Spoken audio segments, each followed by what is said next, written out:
siglo, el mundo se vio envuelto en la Guerra Fría, término con el que se conoció el enfrentamiento entre dos grandes potencias, la Unión Soviética y los Estados Unidos.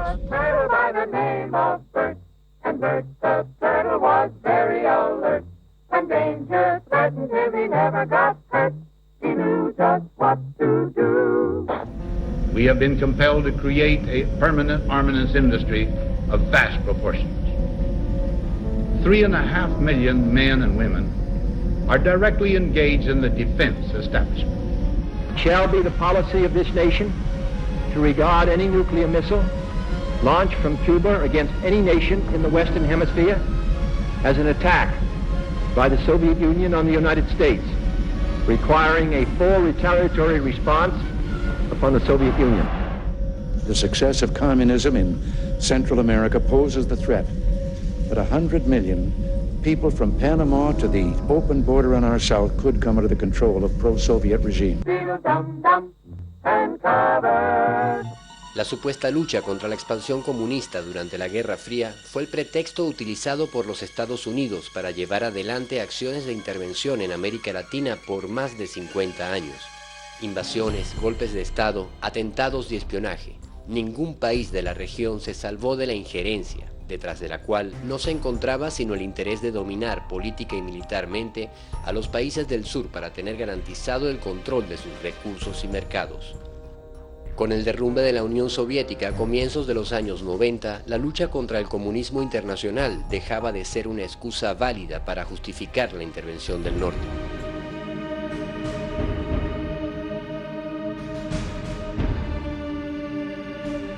La misión de la CIA y el Pentágono alrededor del mundo perdía su razón de ser al desvanecerse el fantasma del comunismo. Era de suponer que había llegado la era de la paz, pero la realidad fue muy distinta. Terminaba la era de la Guerra Fría para dar paso a la posguerra fría. Washington echaría mano de un variado menú de motivos para seguir justificando su intervencionismo. La guerra por dominar el mundo debía continuar. Una injerencia que en los años 90 redefinió estrategias combinando la acción militar directa con la más refinada intervención económica y financiera.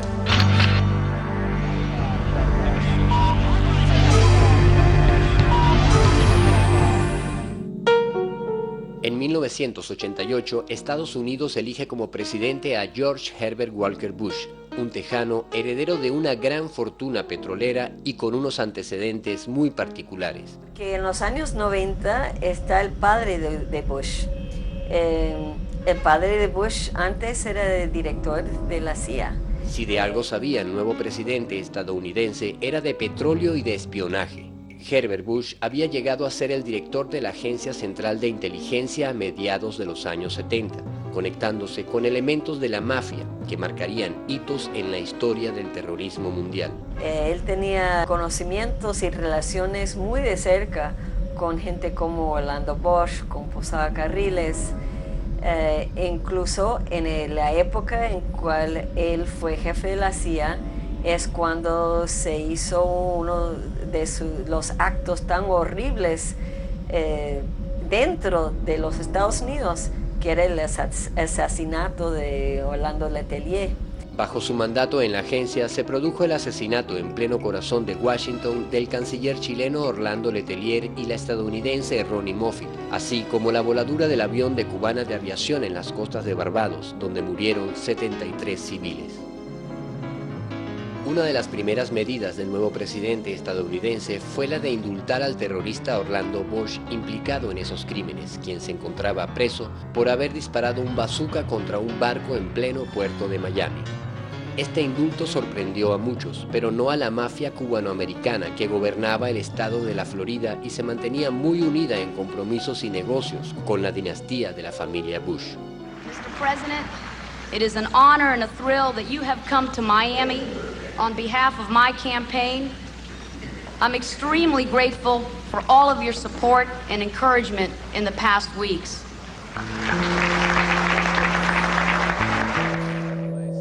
Al antiguo director de la CIA, ahora al frente de la Casa Blanca, le tocaba entrar a dirigir el imperio en lo que se suponía era el ocaso de la Guerra Fría y el comienzo de una etapa de paz. Pero sus acciones contra los movimientos de liberación en Centroamérica no se hicieron esperar. La política militar fue la continuidad de la que traía Reagan. Seguir apoyando al ejército con asesores y con armas. El ejército de El Salvador tenía 50 asesores de Estados Unidos. La ayuda militar y económica llegó a superar el presupuesto nacional. En ese periodo era solución militar y apoyo al ejército. A 6 meses del nombramiento de Bush como presidente, se produce en la República de El Salvador una de las masacres más sonadas de la historia centroamericana, el asesinato de 6 jesuitas a manos de exalumnos de la Escuela de las Américas. Y la decisión de asesinar a los jesuitas la tomó el alto mando.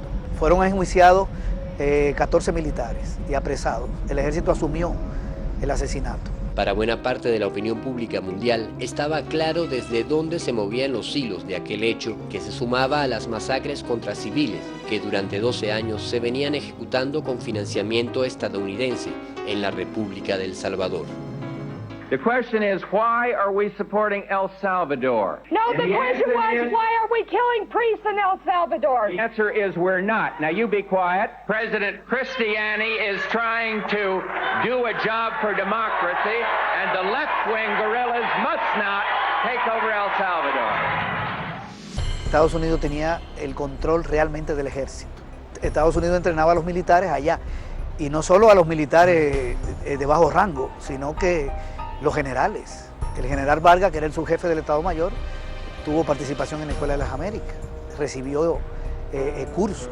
Uno de los autores de aquella masacre huyó de la justicia escondiéndose en el lugar que consideraba el mejor refugio para asesinos de su calaña, los Estados Unidos. La agencia y el Pentágono se lavaron las manos durante años con ese caso, aplicando uno de los recursos más utilizados por la injerencia, la negación plausible. One of the things that all spy agencies are concerned with, and the United States has more than one, is called plausible deniability. In other words, so that if somebody is caught or something is exposed, there is a way to deny that the agency had a role. Name of God! Stop the repression in El Salvador! Look at this guy. Look at this fella. What's your position? Stop the repression in El Salvador! Our tax dollars are killing priests! El mismo año en que asesinan a los sacerdotes jesuitas en El Salvador, otro lugar de Centroamérica sentiría la escalada de la injerencia del norte, Panamá. El vecino del norte debe ir disminuyendo tanto tropa como equipos hasta que el 31 de diciembre de 1999 salga el último soldado estadounidense del Canal de Panamá y nuestro país asuma de una manera total la plena jurisdicción sobre la franja canalera. Pocos países del mundo han sentido la injerencia norteña por tanto tiempo como Panamá. El canal de navegación que une el Atlántico con el Pacífico es una de las principales rutas comerciales del mundo. Desde su construcción, Estados Unidos administraba el canal como suyo, sin importar que estuviese en territorio de otro país. La zona del canal es territorio soberano estadounidense, al igual que Alaska y los estados creados por la compra de Luisiana. Lo compramos y el general Torrijos debe entender que nos vamos a quedar con él. Alrededor de 12 bases militares norteamericanas instaladas en suelo panameño dominaban el país a su antojo. La protección del canal es derecho y responsabilidad del gobierno de los Estados Unidos, y ese es el principal objetivo de la presencia de las fuerzas militares en la zona. La presión del pueblo panameño y la conducción de su presidente Omar Torrijos logró la firma en 1977 de un acuerdo que se conoció como el Tratado Torrijos-Carter. Estados Unidos se comprometía a ir disminuyendo su presencia militar en el canal y este pasaría a ser manejado en 1999 por su legítimo dueño, la República de Panamá. Pero Bush tenía otro plan. Estados Unidos ha contrariado el derecho internacional, violando en forma repetitiva los tratados, incrementando su número de efectivos y armamentos de guerra, desconociendo el principio de participación creciente de Panamá en la operación canalera. las conversaciones con Japón para mejorar el canal, la negativa a invadir Nicaragua en los años 80 y sobre todo la resistencia del norte a perder su control sobre el canal fueron los principales motivos de Washington para decidirse a derrocar al gobierno panameño. La agencia comienza una guerra de desestabilización. Instalan clandestinamente 7 transmisores de radio en Panamá. El jefe de la operación fue el agente Kurt Musa. La radio de la agencia fue bautizada como la Voz de la Libertad. Una fuerza de tarea integrada por los jefes militares del Comando Sur, el asesor William Bromfield y el experto en intervención John Maestro se dedican a preparar lo que sería la primera invasión militar de la posguerra fría, planificada y dirigida por el tejano petrolero que ocupaba la Casa Blanca. Los gobiernos estadounidenses, a través de sus soldados acantonados en territorio panameño, han hostigado, amenazado, provocado, agredido tanto al pueblo panameño como a su gobierno y a sus fuerzas de defensa. A partir de junio, las tropas estadounidenses acantonadas en la zona del canal incrementan el número de efectivos y comienzan una serie de maniobras en franca provocación a los panameños. Había que encender los ánimos y encontrar alguna excusa válida para la invasión.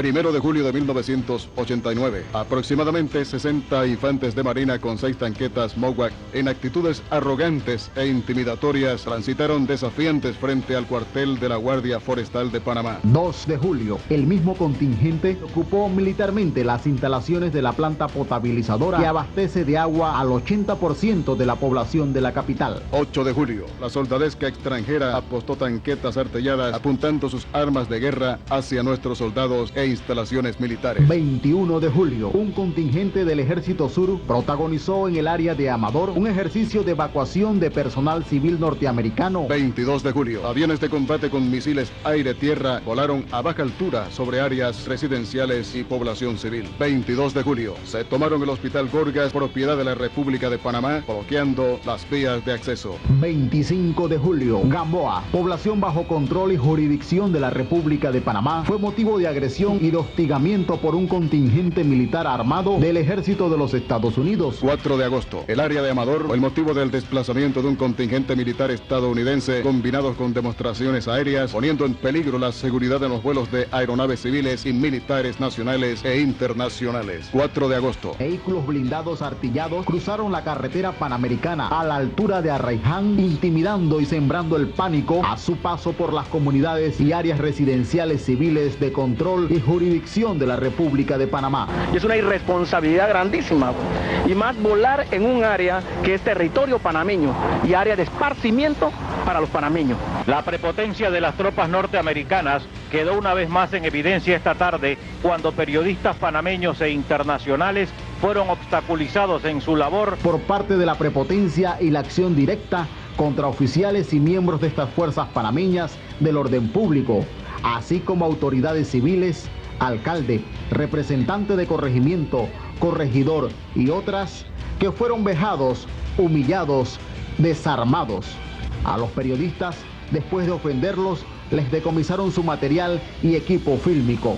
Este desgraciado le acaba de decir. No es para tanto, no es para tanto. Él le acaba de decir que si yo voy a mover el vehículo, él va a disparar. No se mueve. Esta es tierra panameña y yo soy el representante de este corregimiento, pedazo de idiota. Por favor, mire. Bueno, él tiene que respetarme a mí para que yo lo respete a él. General Noriega's reckless threats and attacks upon Americans in Panama created an imminent danger to the 35,000 American citizens in Panama. As president, I have no higher obligation than to safeguard the lives of American citizens.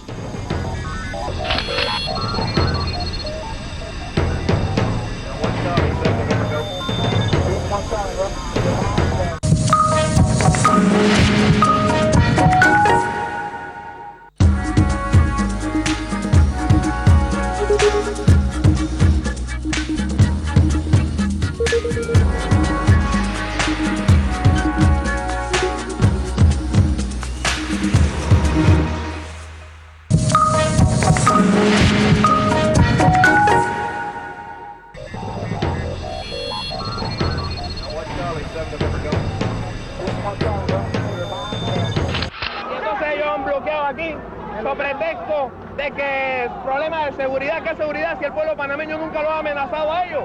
Ellos son los que están amenazando, ellos son los que cargaron sus armas contra nosotros. Pero tengan la plena seguridad que la próxima también, el mismo pueblo, nosotros los panameños, los civiles, vamos a defender esto. Tengan la plena seguridad. Pero la única justificación que encontró la Casa Blanca era la detención de Noriega por tratarse, según Bush, de un peligroso narcotraficante. Many attempts have been made to resolve this crisis through diplomacy and negotiations. All were rejected by the dictator of Panama, General Manuel Noriega, an indicted drug trafficker. Irónicamente, aquella invasión sin causa fue bautizada como Operación Justa Causa. El gobierno de Estados Unidos lanza contra Panamá 24.000 efectivos militares en un despliegue nunca antes visto en la región. El 20 de diciembre de 1989 comienzan los bombardeos.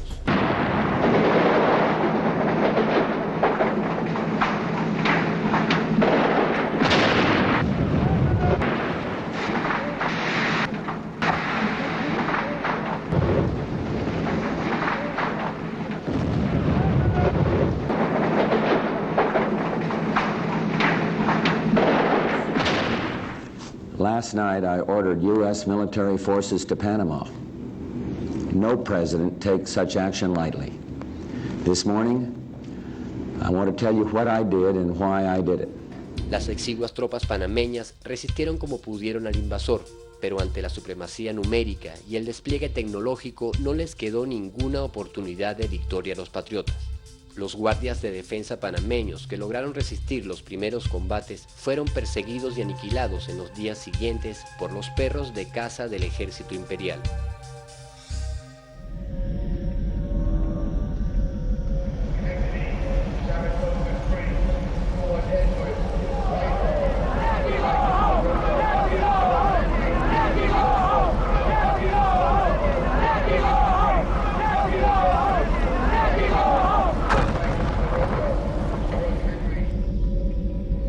The goals of the United States have been to safeguard the lives of Americans, to defend democracy in Panama, to combat drug trafficking, and to protect the integrity of the Panama Canal Treaty.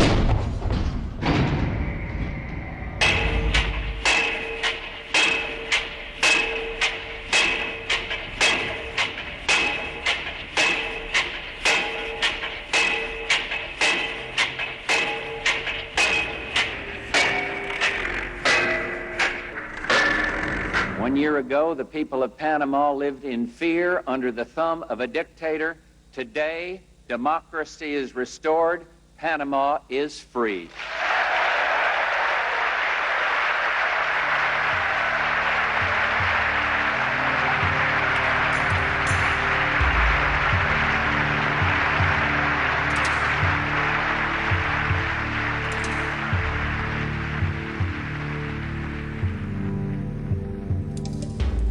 En Panamá se aplicó por primera vez el concepto de la soberanía limitada de los estados, prohibiéndole tener una fuerza armada propia. Y como Panamá no tendría fuerza armada propia, el gobierno de Estados Unidos les haría el favor de cuidar el canal.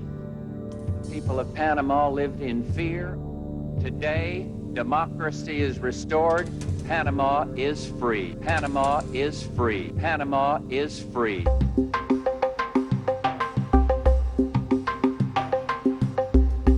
Noriega fue detenido y encarcelado en los Estados Unidos. El narcotráfico no disminuyó ni un gramo.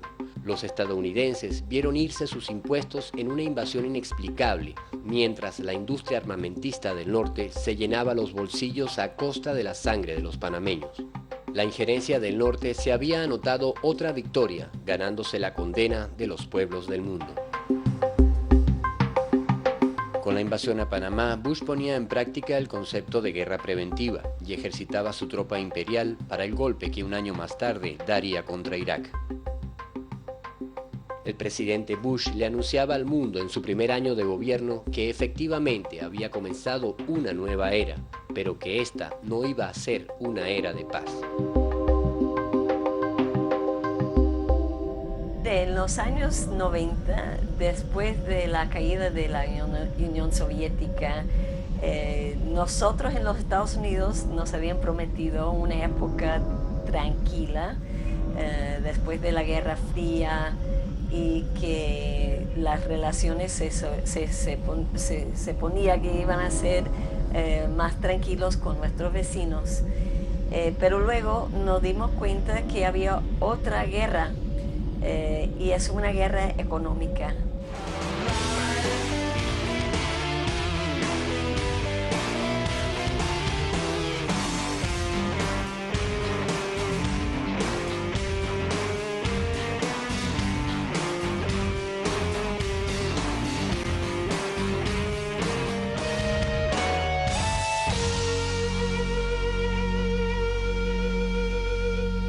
Y eso ya había empezado en la década de los 80, pero en los años 90 es cuando llegó a ser crisis en muchas partes del mundo, incluyendo en América Latina, porque las políticas de esas instituciones eran realmente para abrir sus puertas hacia las cooperaciones internacionales, y buscaron toda forma de presionar a gobiernos a imponer políticas que eran contra el pueblo, que incrementaba la pobreza, que cerraran instituciones y centros de salud, de educación, para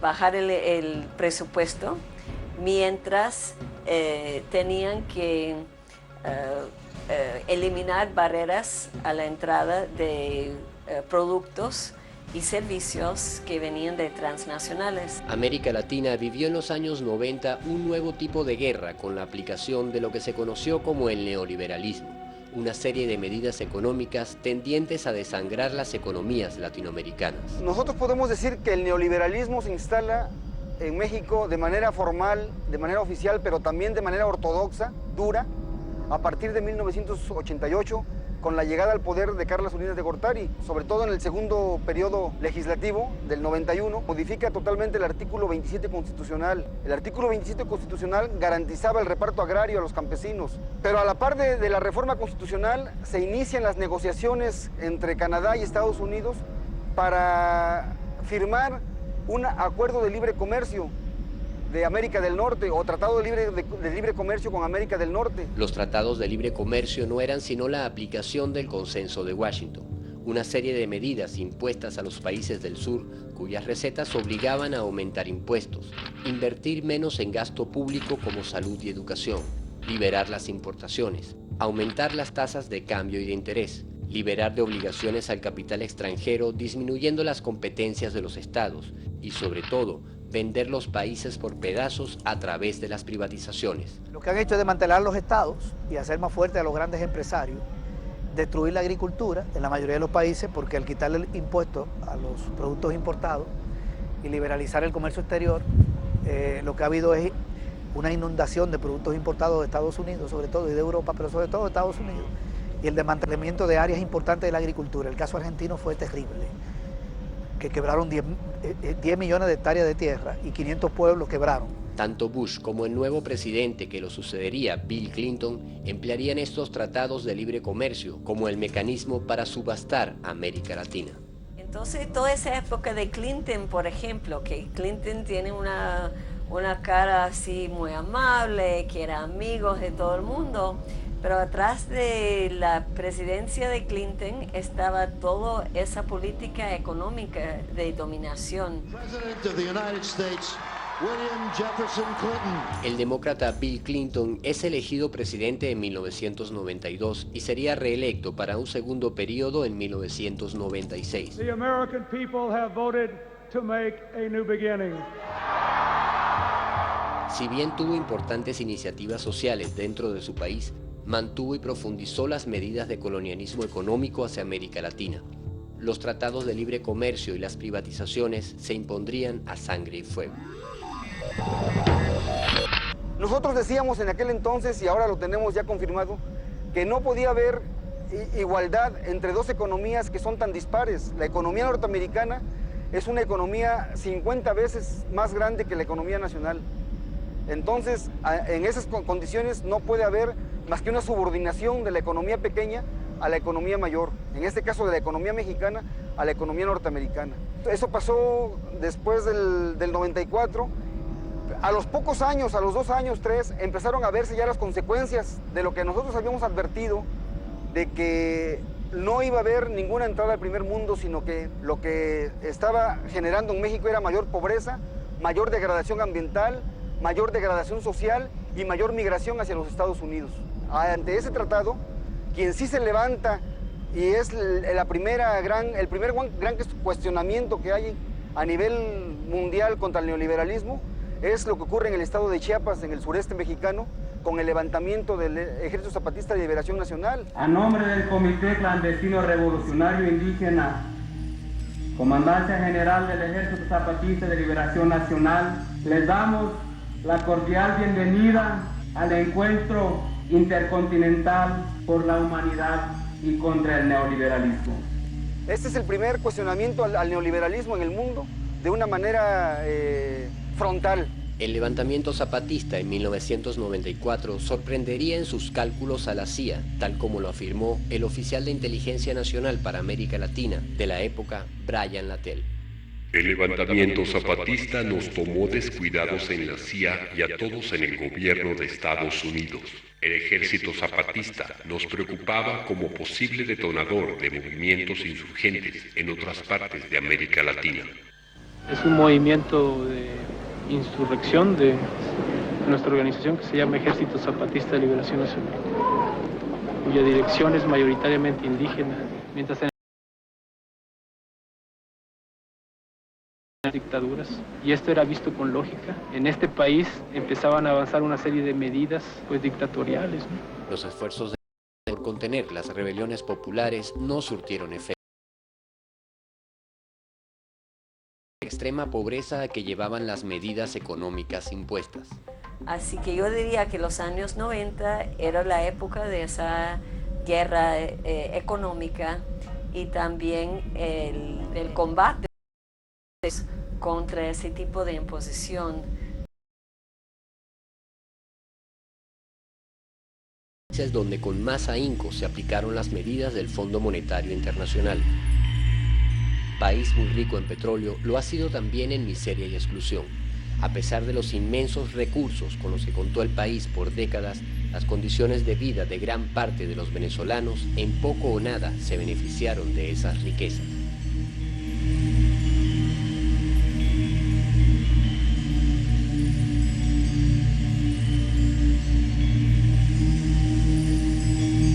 Desde los años 60, el poder político en Venezuela se fue turnando en dos partidos que hicieron del ejercicio de gobierno un gran negocio para los intereses extranjeros y una calamidad para sus pueblos.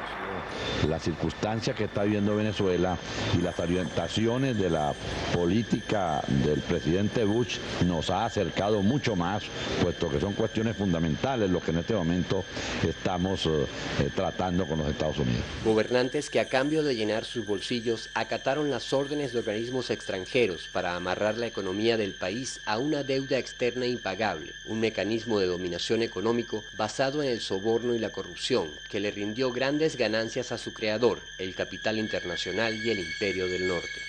Las medidas que anunció el país en materia económica no pueden estar desligadas de decisiones dirigidas a fortalecer la calidad de la vida y a preservar el ingreso real de las mayorías nacionales.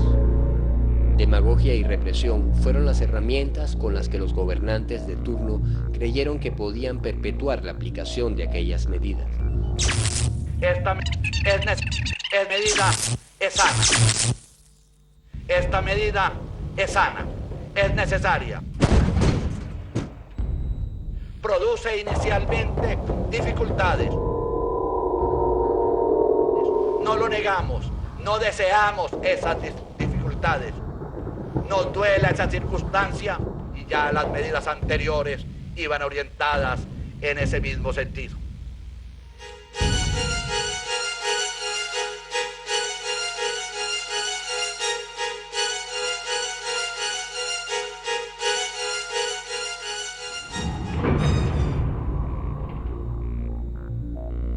horas de esta tarde aquí en Caracas, grupos de manifestantes protestaron en contra del alza del pasaje. Al conocer las tarifas del pasaje, tal situación generó una serie de protestas en toda el área metropolitana y en algunas zonas del interior del país.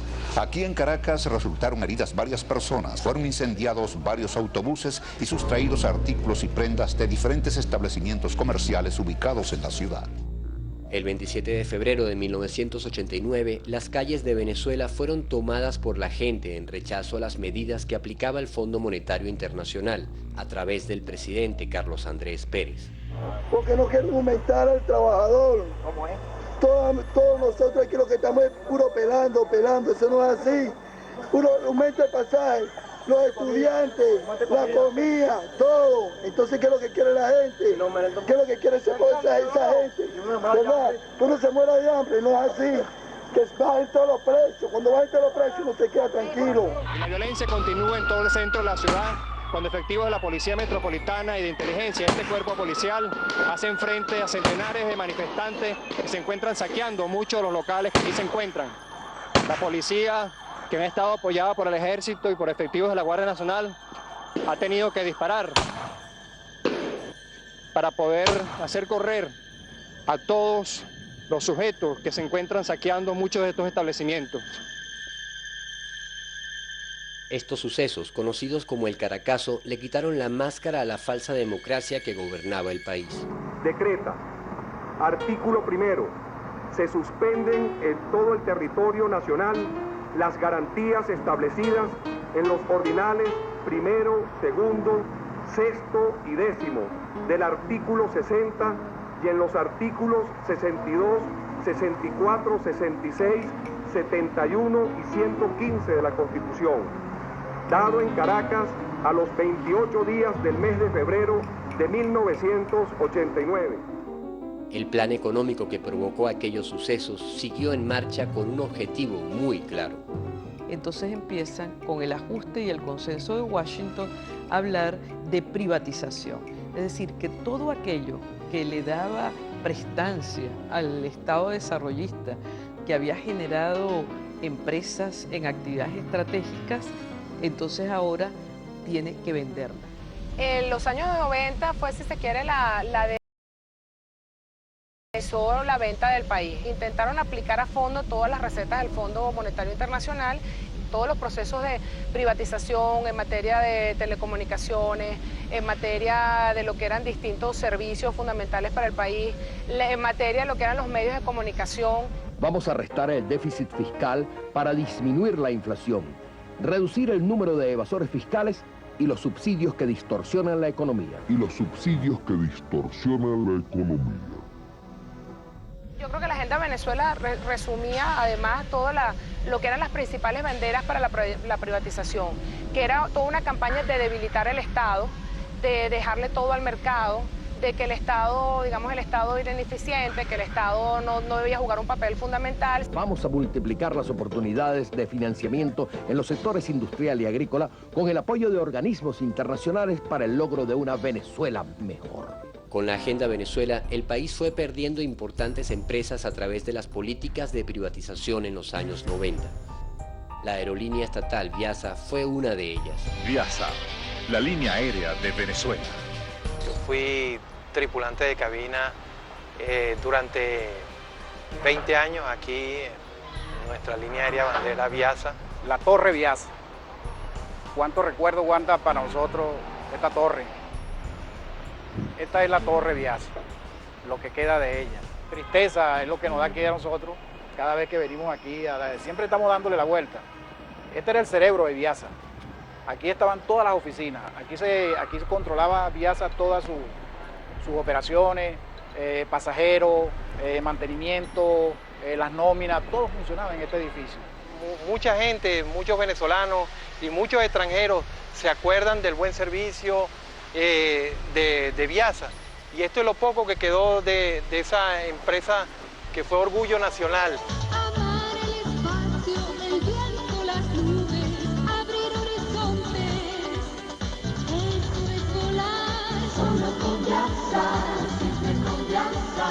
Viasa, la línea aérea de Venezuela. La línea de las 7 estrellas. más. Una empresa que era un verdadero orgullo nacional, una empresa que durante 37 años hizo un servicio a la patria encomiable, y de esto no queda sino este edificio, y presumo que lo dejaron porque los ladrillos están pegados con cemento. Lo demás, todo, absolutamente todo, fue víctima de un brutal y burdo saqueo.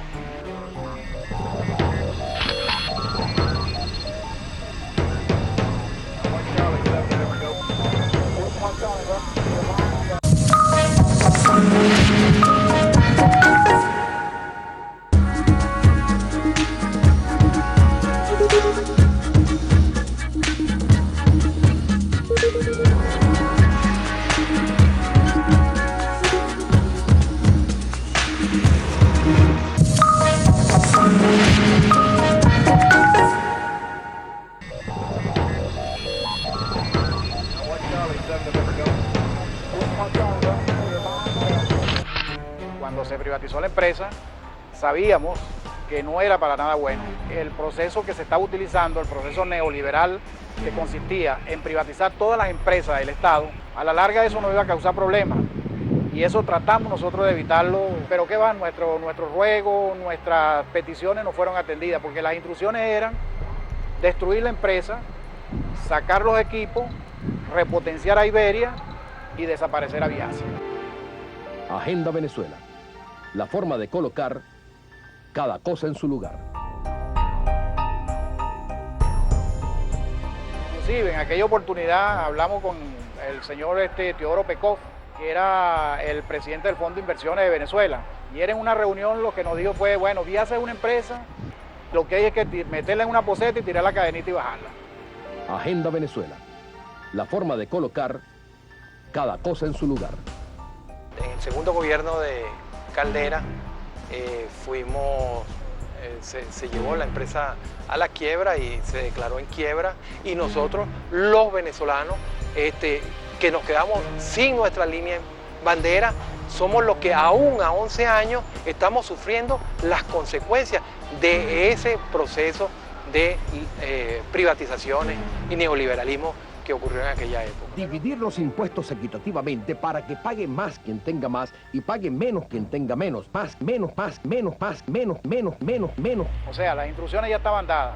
Eran instrucciones que ya se traían los gobiernos de la Cuarta República, destruir a Viasa, privatizar inclusive la CanTV, lo cual lograron, es el petróleo de Venezuela. Eso fuera sido, oye, la venta total del país. En la lista de empresas por privatizar que había dictado Washington figuraba a la cabeza la estatal Petróleos de Venezuela. A partir del año 1993 se comienzan a dar los pasos para entregar la industria a las transnacionales bajo un plan que se llamó Apertura Petrolera.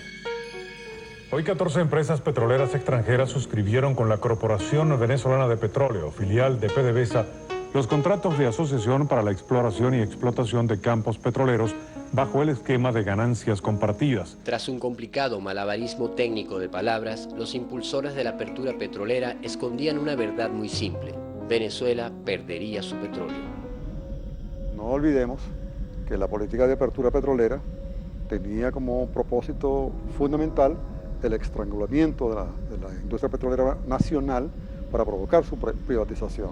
Son bien conocidas las estrategias: la reducción de las regalías en los contratos petroleros al 1%, la reducción del impuesto sobre la renta a 34%, y las propias proposiciones que habían hecho un presidente de PDVSA, Luis Justi, de que se privatizara un 10, un 15% de las acciones de la industria, con lo cual teóricamente se iba a pagar la deuda pública. Para poder hacer esa acción era necesario modificar los estatutos de PDVSA, porque de acuerdo con tanto la ley de nacionalización como los propios estatutos, la empresa es 100% estatal. Al abrir ya una brecha allí, era la forma para iniciar un proceso de privatización, de vender nuevas y nuevas acciones como cualquier pretexto. El objetivo era la privatización. A través de rondas de negocios se fueron rematando las áreas de explotación. Los pozos se subastaron, los procesos de refinación y las propias refinerías se entregaron al mejor postor. Todas estas cosas van en la dirección de privatizar la actividad, porque al privatizar la actividad estamos nacionalizando la actividad. Más, menos, menos, menos. Porque al fin y al cabo la nación está constituida por mucho más privados que por los funcionarios y servidores públicos. Con los buenos oficios del director de PDVSA se llegó al extremo de entregar la parte medular de la industria petrolera, su cerebro tecnológico. El control de toda la información fue transferido a una empresa tras la que se movían los hilos de las principales agencias de inteligencia del gobierno estadounidense. Se había privatizado los servicios de informática y telecomunicaciones con una empresa precisamente cuyo presidente había sido un miembro activo de la CIA.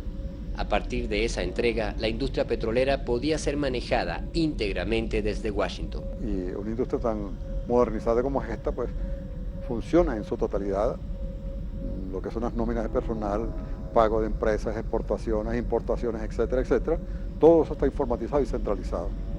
Bueno, esa función que la venía cumpliendo PDVSA muy bien, se privatizó.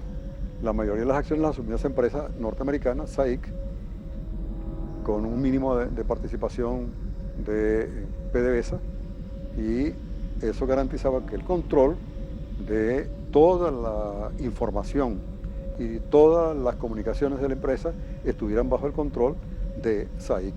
SAIC obviamente opera en el mundo como una empresa, pero realmente no es una empresa, es una institución, una institución que es parte de un aparato de un Estado que actúa en el mundo como empresa logrando muy jugosos contratos. Y en el caso de Irak, en este momento, actúa como un contratista, pero un contratista de alta fidelidad para el imperio. Participó en la estrategia de ataque, está manejando el programa de reconstrucción, maneja la nómina del Estado iraquí, maneja la nómina de inteligencia. O sea que eso no es un contratista, es una agencia del Estado, del Estado invasor. Y nosotros, la labor que hicieron con nosotros acá, fue una labor muy jugosa en términos económicos, por supuesto, pero que el fondo de ella y la intención de ella, de esa labor, era una labor de inteligencia al servicio del imperio. Con el tiempo se aclararon los vínculos existentes entre el imperio y la alta gerencia de PDVSA que hicieron posible la operación de saqueo de la principal industria venezolana. El propio presidente de PDVSA, Luis Justi, resultó ser uno de los agentes al servicio del clan petrolero del norte. Las políticas neoliberales de los años 90 resultaron ser mucho más efectivas para saquear las riquezas del país que cualquier ejército invasor.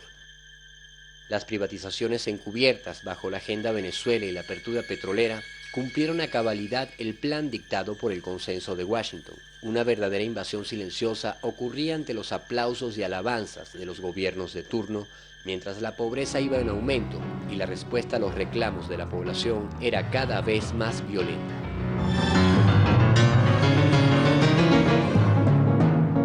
La descomposición social creció como nunca en Venezuela, pero también crecieron las organizaciones populares que luchaban por un cambio de rumbo en el país.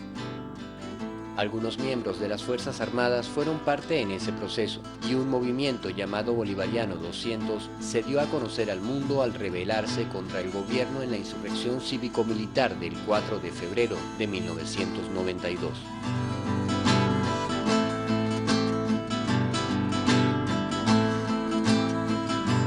Este movimiento va a derribar las estructuras carcomidas y podridas de este sistema que nos ha llevado, que tiene, bueno, el récord histórico y permanecerá ese récord durante siglos y siglos de haber llevado a un país con grandes recursos humanos y grandes recursos naturales a esta situación catastrófica en la cual estamos viviendo.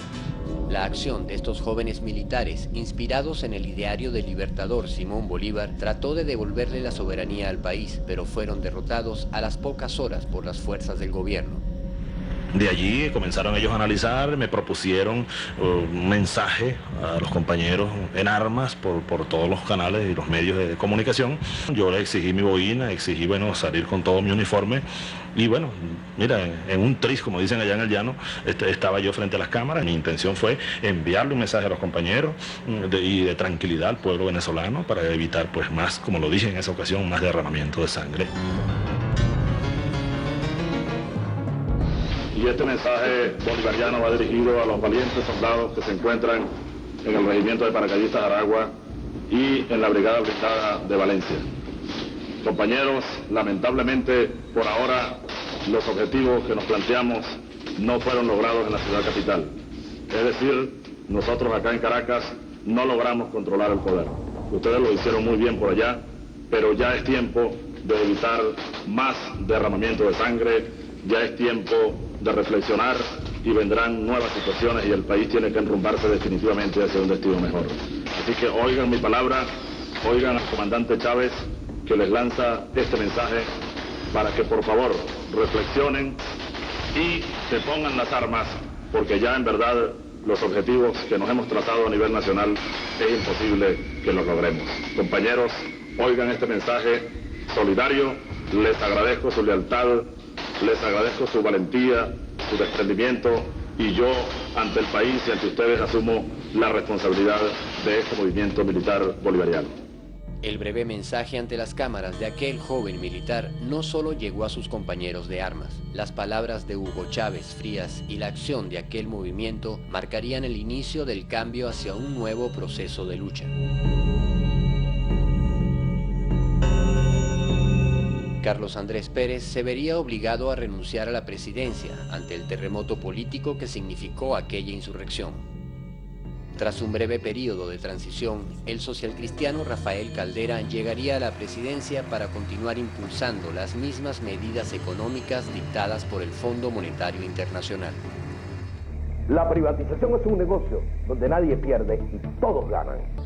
El dinero que se está invirtiendo en Venezuela será recuperado con creces. El futuro del país. Chávez sería encarcelado y con Caldera en el gobierno todo parecía seguir igual en el país. Nosotros hemos lanzado aquí en Venezuela y en América Latina la bandera bolivariana, la hemos izado de nuevo. Es una ideología que tiene su razón de ser, que tiene su esencia en nuestra propia historia. Quedaría sembrada la semilla de la revolución que haría temblar los mecanismos de dominación en Venezuela. Y la historia venezolana de los años que vienen dirá cómo esa fuerza inmensa que es y será el movimiento bolivariano, aliado en un gran frente nacional, donde se integren las diversas fuerzas sociales del país y del continente, por qué no decirlo así, vamos a tomar el poder y vamos a transformar este destino venezolano. Y ahora con el traje civil le pedimos al pueblo venezolano que nos acompañe todo como un solo hombre en la búsqueda de la transformación estructural que este pueblo requiere. El comandante Chávez había permanecido 2 años en la cárcel tras la fallida insurrección. La presión popular logró su libertad a través de un indulto, y a su salida, el comandante encontraba que en pueblos y ciudades el ideal de la revolución había germinado. Nuevamente se intentaría llegar al poder, pero esta vez la estrategia sería por la vía electoral.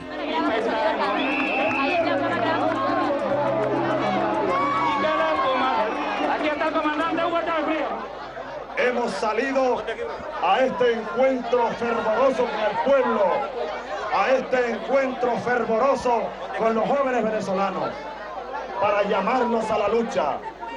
Compatriotas, no tenemos otro recurso sino luchar a brazo partido para abrir el camino que estos niños que andan por allí, mucho más jóvenes que nosotros, deben transitar para tener una patria libre.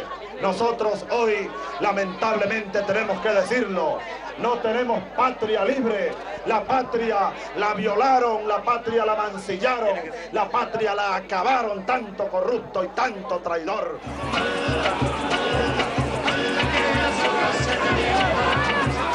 Sin apoyo de los medios de comunicación ni grandes grupos económicos que lo respaldaran, Chávez realizó una campaña electoral recorriendo cada calle del país, visitando cada pueblo y levantando paso a paso un gran movimiento bolivariano que daría la sorpresa en las elecciones del 6 de diciembre de 1998.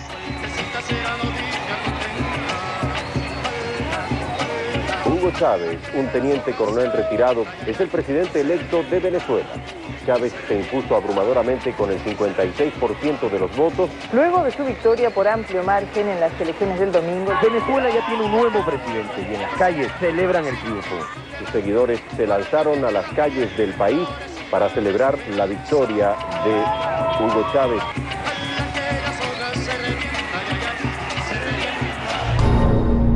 Los sectores dominantes creyeron que tras el triunfo en las elecciones se acabaría el discurso radical de Hugo Chávez Frías y sus principios serían contaminados por las mieles del poder. La estructura legal del Estado se encontraba diseñada para favorecer a los más poderosos, manteniendo el sistema de injusticia y desigualdad. Desde el punto de vista del norte, era cuestión de tiempo ver al nuevo presidente transformarse en un mandatario convencional sumiso a los intereses del gran capital.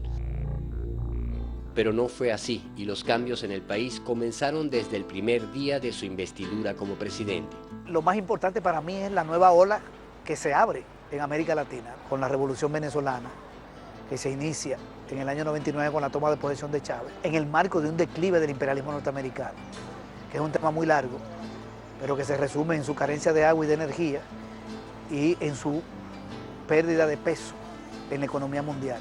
Algo había cambiado en el mundo durante la década de los años 90.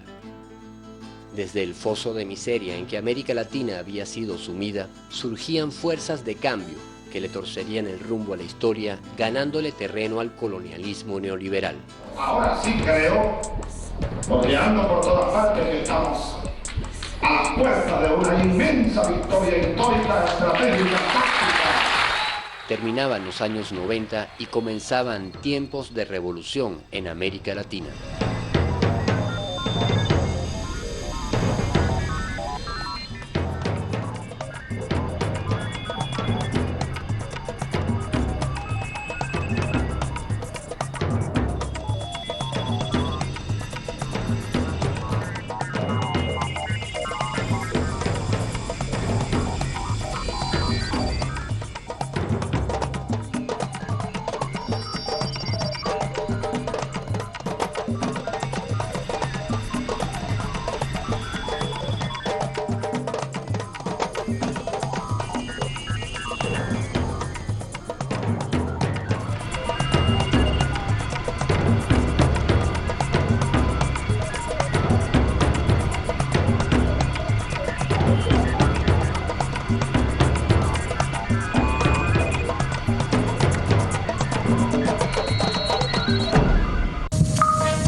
Es tu destino.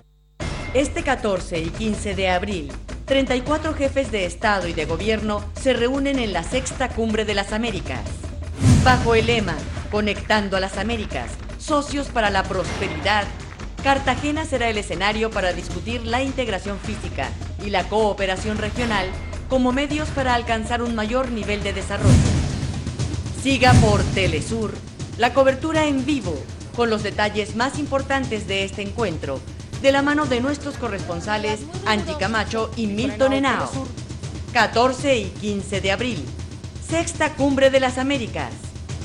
Telesur, nuestro norte es el sur.